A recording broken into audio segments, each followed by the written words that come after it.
நாலா பக்கத்துல இருந்தும் பணம் கொட்ட போகுதுன்னு சொல்லுவாங்க இல்லையா? அந்த மாதிரி ஒரு அமைப்பு தான் கன்னி ராசிக்கு இந்த குரு பெயர்ச்சி மூலமா ஏற்பட போகுது. இவங்களுக்கு குரு வந்து 11ஆம் இடத்துல ஜம்முன்னு வந்து உச்ச குருவா உட்கார்ந்திருக்கிறாரு.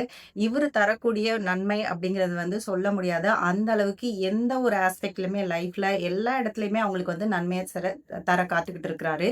ஏதாவது இன்கிரிமென்ட், ப்ரமோஷன்ஸ் இல்ல ஃபேமிலிக்குள்ள நல்ல அப்கிரேடு, நல்ல அபண்டன்ஸ், ப்ராஸ்பெரிட்டி, சொத்து சேர்க்கை எல்லாமே வந்து ஒரு சக்சஸ் அப்படிங்கிற அமைப்புல தான் இவங்களுக்கு கன்னி ராசினருக்கு இருக்க போகுது.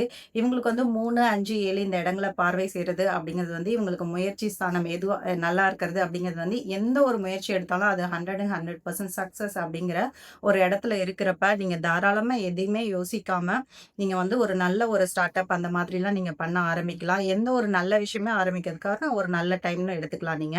அடுத்தது உங்களுக்கு 5ஆம் இடமான உங்க குழந்தைகள் ஸ்தானத்துக்கும் நல்ல இடத்துக்கு வர்றது அப்படிங்கிறது வந்து நீங்க அவங்களுக்கான உயர்கல்விக்கான வாய்ப்புகள் எதுவா இருந்தாலும் அதையுமே இப்ப செய்ய ஆரம்பிக்கலாம். அவங்களுக்கான மேரேஜ் இந்த மாரி ப்ரப்போசல்ஸுமே நீங்க பண்ணதுக்கான ஒரு நல்ல டைம் இப்போ. எல்லாமே வந்து ரொம்ப அமைப்பா நீங்க என்னென்ன யோசிக்கிறீங்களோ, அந்த மாதிரியே வந்து கூடி வரக்கூடிய காலகட்டம். குழந்தைங்களுக்காக காத்துட்டு இருக்கவங்களுக்கும் அதுக்கான யோகங்கள் ஏற்படக்கூடிய அமைப்ப வந்து குரு பகவான் ஏற்படுத்தி தரப்போறாரு.